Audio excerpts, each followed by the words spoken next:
শিল্পীর গল্পকথায় আপনাদের সকলকে স্বাগত জানাই। নমস্কার। আজকের গল্পের নাম ঐতিহাসিক। লিখেছেন প্রণব সেন। গোপেশ্বর মল্লিক ঘুম ভাঙতেই ধড়ফড় করে উঠে বসলেন। চারদিক অন্ধকারে ঢেকে আছে। টিম টিম করে জ্বলছে গ্যাসের আলো। তিনি ঘরের বাইরে মাটির ওপর শুয়ে ঘুমোচ্ছিলেন বুঝতে পেরে তাড়াতাড়ি উঠে দাঁড়ালেন। তিনি কীভাবে এখানে এলেন? কেই বা ঘরের আরামসজ্জা থেকে তুলে এনে মাটির ওপর শুয়ে দিয়েছে? কিছুতেই বুঝতে পারছেন না গোপেশ্বর। রাতে খাওয়া সেরে সারাদিন কত বেচাকেনা হয়েছে তার হিসেব কষতে বসেছিলেন, কিন্তু শেষ করতে পারেননি। ঘন ঘন হাই উঠছিল। শেষে বিরক্ত হয়ে হিসেব অসমাপ্ত রেখে শুয়ে পড়েছিলেন। মুহূর্তেই দু চোখে নেমে এসেছিল ঘুম। গোপেশ্বরের এখনও স্পষ্ট মনে আছে তিনি খাটের ওপর পাতা বিছানায় শুয়েছিলেন। তবে কি কারোর ডাকে সাড়া দিয়ে ঘর থেকে বেরিয়ে এসেছিলেন? গোপেশ্বরের বুকে হঠাৎ একটা ব্যথা জন্ম নিয়ে ভয়ের অনুভূতি জাগিয়ে কোথায় যেন হারিয়ে গেল। তিনি তাড়াতাড়ি ছুটে গেলেন ঘরে ঢোকার জন্য। দরজা ভেতর থেকে বন্ধ। ভেতরে কে আছে? সেই কি ঘরটা দখল করার জন্য রাতের অন্ধকারে এসে গোপেশ্বরকে ঘুমন্ত অবস্থায় বিছানা থেকে তুলে বাইরে এনে মাটির উপর শুইয়ে দিয়েছে? গোপেশ্বর দরজায় ধাক্কা দিলেন। দরজা খোলো, দরজাটা খোলো। দরজা খোলার জন্য চিৎকার করলেন। অন্ধকারে নির্জনতা ভেঙে সেই চিৎকার আশেপাশের দেওয়ালে বাধা পেয়ে তীব্র প্রতিধ্বনি হয়ে ফিরে এলো গোপেশ্বরের কানে। কিন্তু ঘরের ভেতর থেকে কারোর কোনো সাড়া শব্দ পাওয়া গেল না। তবে কি ঘরটা সত্যি সত্যি হাতছাড়া হয়ে গেল? বাড়ির মালিককে উৎখাত করার জন্য কে এমন ষড়যন্ত্র করতে পারে? গোপেশ্বর যাদেরকে ঘর ভাড়া দিয়েছেন তারা সবাই তো ব্যবসায়ী। তিনি নিজেও রেডিমেড পোশাকের ব্যবসা করেন। এই বাড়ির অন্যান্য ব্যবসায়ীদের সঙ্গে তিনি মধুর সম্পর্ক বজায় রাখেন। তাদের কারোর পক্ষে হঠাৎ শত্রু হয়ে যাওয়া কি সম্ভব? অনেক চেষ্টা করেও দরজা খোলাতে পারলেন না গোপেশ্বর। শেষে হতাশ হয়ে বসে পড়লেন। কিছুক্ষণ বসে থাকার পরই হঠাৎ শুনতে পেলেন পায়চারি করার শব্দ। ঘরের ভেতরে নিশ্চয়ই কেউ আছে। দরজায় ধাক্কা দিলেন আবার।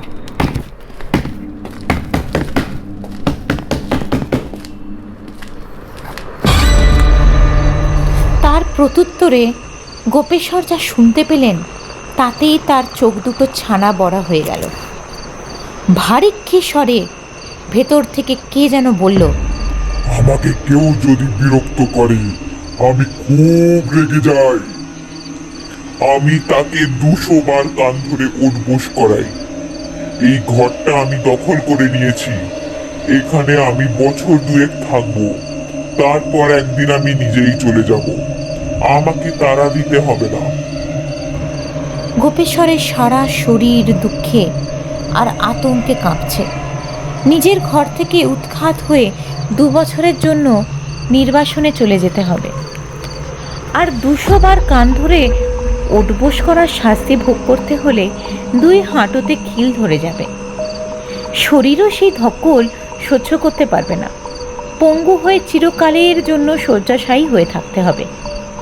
তেমন পরিণতির কথা ভাবতেই গোপেশ্বরের শরীরের সব রক্ত যেন মুহূর্তেই হিম হয়ে গেল। সাংঘাতিক বিপদ ঘনিয়ে আসছে। কে এই বিপদ থেকে রক্ষা করতে পারবে? গোপেশ্বর আর কিছুই ভাবতে পারছেন না। মাথা কেমন যেন ঝিমঝিম করছে। এই আবার কি উটকো অশান্তি? বাড়িতে এত ব্যবসায়ী থাকতে কেন ওকে এই দুর্ভোগে ফেলে দিয়েছে ওই লোকটা? বাড়ির মালিক হওয়া কি অপরাধ? ভোর হয়ে এসেছে। পাশের ঘরের দরজা খুলল। বেরিয়ে এলেন বিনয় ঠাকুর। গোপেশ্বরকে বসে থাকতে দেখে অবাক হয়ে বললেন, কি ব্যাপার মশাই, আপনি এখানে বসে আছেন কেন? কাল মাঝরাত থেকে এখানে বসে আছি বাপু, ঘরে ঢুকতে পারছি না, দরজা বন্ধ, ভেতরে কে আছে যে সেটাও জানি না। গোপেশ্বরের কাছ থেকে এমন উদ্ভট কথা শুনে বিনয় বেশ ঘাবড়ে গেলেন। বললেন, ওই লোকটা যখন ঘরে ঢুকেছিল আপনি তখন কোথায় ছিলেন? আমি রাতে ঘরেই শুয়েছিলাম, হঠাৎ ঘুম ভাঙতেই তাকিয়ে দেখি আমি বাইরে মাটির ওপর শুয়ে আছি। বিনয় এই কথা শুনেই এক ছুটে ঘরের ভেতরে ঢুকে দরজা বন্ধ করে দিলেন। ধপাস করে বিছানার ওপর বসে রাম নাম জপতে শুরু করলেন। গায়ের লোমকূপগুলো কেমন খাড়া হয়ে উঠেছে, কপালে বিন্দু বিন্দু ঘাম জমেছে। গোপেশ্বর ভেবেছিলেন বিনয়ের সাহায্যে ঘরের দরজা ভেঙে ভেতরে ঢুকবেন, কিন্তু বিনয়কে এভাবে ছুটে পালিয়ে যেতে দেখে গোপেশ্বরের নিজের ঘরের সামনে থেকে সরে ব্রিজভূষণের ঘরের দিকে এগিয়ে গেলেন। কিন্তু বিনয়কে এভাবে ছুটে পালিয়ে যেতে দেখে গোপেশ্বর নিজের ঘরের সামনে থেকে সরে ব্রিজভূষণের ঘরের দিকে এগিয়ে গেলেন। এখানে দাঁড়িয়ে থাকলে কোনো বিপদ ঘটতে পারে। দরজায় ধাক্কা দিতেই ব্রিজভূষণ ভেতর থেকেই চেঁচিয়ে বললেন, কে আমাকে এত সকালে বিরক্ত করতে এসেছে? কে? আমি এখন দরজা খুলবো না, আমি ঘুমোচ্ছি। গোপেশ্বর আর্তনাদ করে উঠলেন, কাঁপা কাঁপা স্বরে বললেন, আমি আমি গোপেশ্বর, আমার খুব বিপদ, আপনি আমাকে বাঁচান, আমার খুব বিপদ, বাঁচান আমাকে। ব্রিজভূষণ দরজা খুলে গোপেশ্বরের বিধ্বস্ত চেহারা দেখে আঁতকে উঠলেন। বললেন, আপনার কি হয়েছে? আপনাকে কেউ কি ভয় দেখিয়েছে? উত্তর দেওয়ার ক্ষমতা নেই গোপেশ্বরের। ভেতরে ঢুকেই মেঝের ওপর উপুর হয়ে পড়ে যাচ্ছিলেন। ধরে ফেলেছেন ব্রিজভূষণ। উনি না ধরে ফেললে নাক মুখ ফেটে যেত, কিন্তু জ্ঞান হারিয়ে ফেলেছিলেন গোপেশ্বর। ব্রিজভূষণ ওকে শুইয়ে দিলেন বিছানায়। কিছুক্ষণ পরেই চোখ মেলে তাকালেন গোপেশ্বর। ব্রিজভূষণ স্বস্তির নিঃশ্বাস ফেললেন। যদি জ্ঞান না ফিরত, ব্রিজভূষণ খুবই সমস্যায় পড়ে যেতেন। গোপেশ্বর অন্যের বিছানায় শুয়ে আছেন বুঝতে পেরে ব্রিজভূষণকে বললেন, আমাকে আপনি এ ঘরে নিয়ে এসেছেন? ব্রিজভূষণ গোপেশ্বরের ভুল ধারণা বদলে দিতে বললেন, আপনি নিজেই এসেছিলেন আমার ঘরে, ঘরে ঢুকে অজ্ঞান হয়ে পড়ে যাচ্ছিলেন, তাই আমি আপনাকে বিছানায় শুয়ে দিয়েছি। এবার আপনি নিজের ঘরে যেতে পারেন। গোপেশ্বর মাথা ঝাঁকিয়ে বললেন, আমি কিছুতেই যেতে পারবো না, আমার ঘরে কে যা একজন ঢুকেছে, দরজা বন্ধ করে দিয়েছে, কিছুতেই খুলছে না। দরজা না খুললে ভেঙে ঢুকতে হবে তো, এত বড় সাহস অন্যের ঘরে ঢুকে জোর দেখাতে চাইছে। আপনি চলুন তো আমার সঙ্গে, দেখি কতক্ষণ দরজা আটকে বসে থাকতে পারে। ব্রিজভূষণের শক্ত সমর্থ চেহারা, 60-এর কাছাকাছি বয়স হলেও 2-3 জনের সঙ্গে মোকাবিলা করার সামর্থ্য শরীরে আছে। ব্রিজভূষণের হুঙ্কার শুনে গোপেশ্বর বুকে বল পেলেন। তিনি এমন একজন সাহসী মানুষের কাছ থেকে সাহায্য পাওয়ার প্রত্যাশী হয়ে উঠেছিলেন। দরজা ভেঙেই ঘরে ঢুকতে হলো। আশ্চর্য, ঘরে তো কেউ নেই, কোথায় পালালো? ঘরের চারদিক খুঁজে কাউকে দেখতে না পেয়ে ব্রিজভূষণ বললেন, তাহলে কে ঘরের দরজা খিল দিয়ে বসেছিল? গোপেশ্বরের চোখ দুটো কেমন গোল গোল হয়ে উঠল। দরজা ভাঙার শব্দ শুনে অন্যান্য ঘরের বাসিন্দারা উদ্বিগ্ন হয়ে ছুটে এসেছে। কি এমন ঘটনা ঘটেছে যার জন্য দরজা ভাঙতে হলো?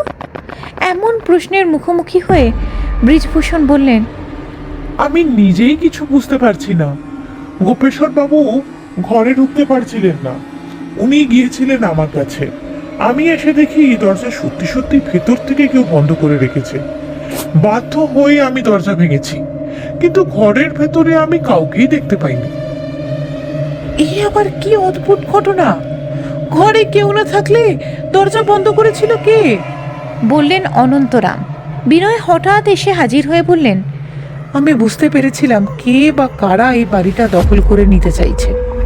আমি তাই কাল থেকে রাম নাম জপ করছি। এই শুনুন, রাম নাম জপ করলে সব সমস্যার সমাধান হয়ে যাবে? অনন্তরাম কিছুটা ধমকের সুরে বললেন, আমার ধারণা কোনো অসাধু চক্র হয়তো ভূতের ভয় দেখিয়ে আমাদের এ বাড়ি থেকে তাড়াতে চাইছে। এই বাড়িটা ভেঙে বিরাট বিল্ডিং তৈরির পরিকল্পনা তাদের রয়েছে। আমাদের এই চক্রান্ত রুখতেই হবে। আপনারা কিছুই করতে পারবেন না। আমাদের উচিত বেঘরে মারা না পড়ে কোথাও চলে যাওয়া। আপনি বাঁচলে বাপের না। আপনি নিজেই এখান থেকে চলে যান। বললেন বৃজভূষণ। গোপেশ্বরও বাড়ি ছেড়ে চলে যাওয়ার পক্ষপাতী, কিন্তু বাধা একটাই, বাড়ির মালিকানা। মালিকই যদি পালিয়ে যায় তাহলে অসাধু চক্র আরও সক্রিয় হয়ে উঠবে বাড়িটার দখল নিতে। বৃজভূষণ বললেন, রাতে বাড়িটার পাহারা দেবার ব্যবস্থা করতে হবে, অচেনা কেউ যাতে ভেতরে ঢুকতে না সাহস পায়।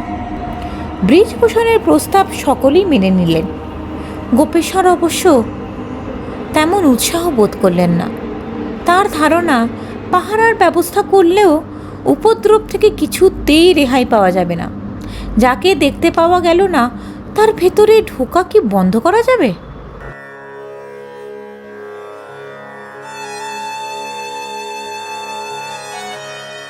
বিনয় সুটকেসে প্রয়োজনীয় জিনিসপত্র গুছিয়ে চলে যাওয়ার প্রস্তুতি নিচ্ছেন। বৃজভূষণ এসেছেন বিনয়কে সকলের সম্মতিক্রমে গৃহীত প্রস্তাব জানাতে। তিনি বিনয়কে বললেন, আপনি কি সত্যি সত্যি চলে যাচ্ছেন? নিশ্চয়ই। আমি গোপেশ্বর বাবুর মতো বিপদে পড়তে চাই না মশাই। উনি নিজেকে সামলে নিতে পেরেছেন, আমি কিছুতেই নিজেকে সামলাতে পারবো না। নির্ঘাত হার্টফেল করে মারা যাব। বিনয় চলে গেলে গোপেশ্বর খুবই অসহায় বোধ করতে লাগলেন। যদি আজ রাতে আবার একই ঘটনা ঘটে তাহলে কি করবেন কিছুতেই বুঝে উঠতে পারছেন না। বৃজভূষণকে মনের অবস্থা জানিয়ে বললেন, আমি কয়েকদিনের জন্য কোথাও বেড়াতে যাই। আমার মন আর শরীর কোনোটাই ভালো নেই। কোনো ধকল আমি সহ্য করতে পারছি না। সেদিন বিকেলে গেরুয়া বসনধারী এক ব্যক্তি এসে হাজির গোপেশ্বরের কাছে। অপরিচিত মানুষটিকে দেখে গোপেশ্বরের সব চিন্তাভাবনা কেমন তালগোল পাকিয়ে গেল। কোনো প্রশ্ন জিজ্ঞেস না করেই তিনি পলকহীন দৃষ্টিতে লোকটির দিকে তাকিয়ে রইলেন। লোকটি বলল, আমি আপনার কাছে এসেছি একটি বিশেষ প্রয়োজনে। এই বাড়িতে আমি বছর দুয়েক থাকতে চাই।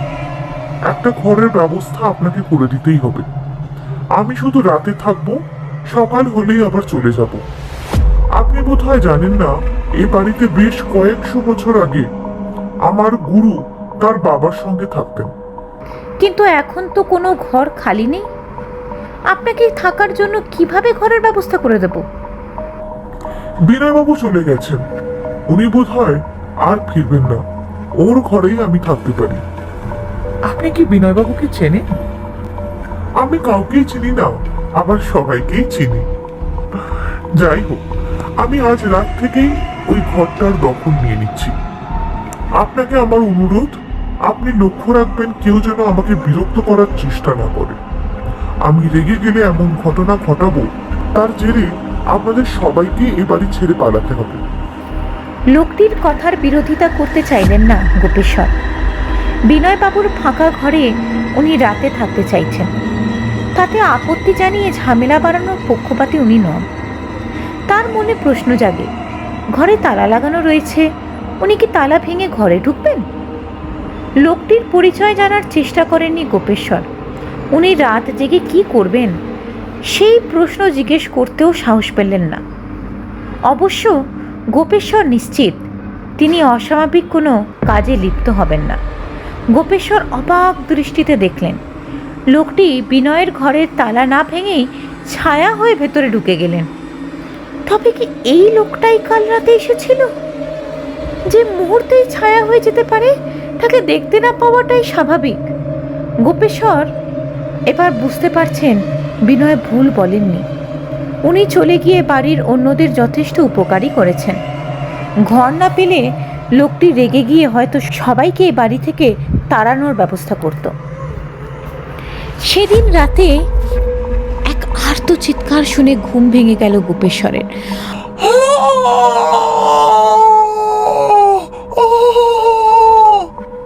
উনি বুঝতে পারেননি কোন ঘর থেকে চিৎকারের শব্দ ভেসে আসছে। এখনো চিৎকার থামেনি, ঘর থেকে বেরোতেও সাহস পাচ্ছেন না। ব্রিজভূষণের কণ্ঠস্বর শুনতে পেলেন, উনি যেন কাকে বলছেন, আপনি আমাকে আর কষ্ট দিবেন না, আমি কথা দিচ্ছি কাল সন্ধ্যের আগে আমি এ বাড়ি ছেড়ে চলে যাব। ব্রিজভূষণও বিনয়ের পথ অনুসরণ করবেন? উনিই বাড়িতে পাহারা বসানোর প্রস্তাব করেছিলেন, সেই জন্যই হয়তো আক্রান্ত হতে হয়েছে। গেরুয়া বসনধারী লোকটা কি এই উদ্দেশ্যে বাড়িতে আশ্রয় নিয়েছে? কিন্তু 2 বছরে বাড়িতে থাকতে চেয়েছে কেন? সকালেই ব্রিজভূষণ এলেন গোপেশ্বরের কাছে, বললেন, আমাকে আজই চলে যেতে হবে, হয়তো আর ফিরতে পারবো না কোনোদিন। আমি ভাবতে পারিনি এমন এক দুর্ঘটনার শিকার হয়ে এতদিনের আশ্রয় ছেড়ে দিতে হবে। আপনার ব্যবসার অবস্থা কি হবে সে নিয়ে আমি ভাবার কোনো সুযোগ পাইনি। আগে প্রাণে তো বাঁচি, তারপর অন্য সব। আপনি কি কাউকে দেখতে পেয়েছেন? আমি কাউকে দেখতে পাইনি। আমার কাছ থেকে স্বীকারোক্তি আদায় করে নিয়ে চলে যাবার সময় আমি দেখতে পেলাম এক ছায়া মূর্তি জানলা দিয়ে বেরিয়ে যাচ্ছে। আমার ধারণা একে একে আমাদের সবাইকে বাড়ি ছেড়ে পালাতে হবে। আপনি একাই থাকবেন, বাড়ির মালিক বলেই হয়তো আপনি রেহাই পেয়ে যাবেন। ব্রিজভূষণ কেন চলে যেতে বাধ্য হচ্ছেন, এই খবর শুনে সকলের চোখে মুখে আতঙ্ক ছড়িয়ে পড়ল। হঠাৎ কেন এই উপদ্রব শুরু হলো, এই জিজ্ঞাসার সঠিক উত্তর খুঁজে পাওয়া কারোর পক্ষেই সম্ভব নয়। গোপেশ্বর এক অচেনা লোকের উপস্থিতির কথা জানাতেই ভুম্বল বললেন, আপনি আগে কেন আমাদের জানাননি? জানালে কি করতেন? মেরে তাড়িয়ে দিতেন? ব্রিজভূষণকে কাবু করতে পেরেছে যে তাকে আপনি শক্তিতে হারাতে পারতেন। ছায়ার সঙ্গে লড়াই করে কেউ কি জিততে পারে? এমন বিপদ থেকে পরিত্রাণের উপায় নিয়ে সবাই বেশ চিন্তিত। ভুম্বল অনেক ভেবেচিন্তে বললেন, আমি যদি কোনো ভূত তাড়ানোর ওঝাকে ডেকে আনি, আপনারা আপত্তি করবেন না তো? আলোচনা থেমে গেল সেই লোকটির হঠাৎ আবির্ভাব। উনি বললেন, ওঝা ডেকে এনে কোনো লাভ নেই, কিছুই করার সামর্থ্য ওদের নেই, শুধু ভোরকে দিয়ে কিছু টাকা কামিয়ে চলে যাবে ওরা। ভুম্বল বললেন, মশাই আপনি কে? কেন আমাদের আলোচনায় বাধা দিতে এলেন? আমি আপনাদেরই একজন, এ বাড়ির একজন ভাড়াটে। আমি অবশ্য শুধু রাতে থাকি। আপনাদের যদি বিশ্বাস না হয় আপনারা গোপেশ্বর বাবুকে জিজ্ঞেস করতে পারেন। এই কথাগুলো বলেই লোকটা অদৃশ্য হয়ে গেলেন। এবার কারোরই বুঝতে অসুবিধা হলো না এ বাড়ি কাদের খপ্পরে পড়েছে। কিন্তু আশেপাশে এত বাড়ি আছে, সব বাড়ি ছেড়ে এই বাড়িটারই ওপর নজর পড়ল কেন? সবার মনে একই প্রশ্ন। ব্রিজভূষণ চলে গেলেন। এখনো বাড়িতে 5 ঘর ভাড়াটে রয়েছে, ওদেরকেও চলে যেতে হবে। গোপেশ্বর খুবই দুশ্চিন্তার মধ্যে দিয়ে দিন কাটাচ্ছেন। একা একা এ বাড়িতে থাকার সাহসও হারিয়ে ফেলেছেন। রাত বিরেতে উৎপাত শুরু হলে তার হাত থেকে রক্ষা পাওয়ার জন্য কার কাছে ছুটে যাবেন সাহায্য পাওয়ার জন্য? সত্যি সত্যি একদিন গোপেশ্বরকে একা রেখে অন্যেরা বাড়ি ছেড়ে চলে গেলেন। রাত বাড়লেই গোপেশ্বরের বুক টিপ টিপ করতে শুরু করে, ঠিকমতো ঘুমোতে পারেন না। বাড়িতে বাইরের লোকের আসা যাওয়া একেবারেই থেমে গেছে।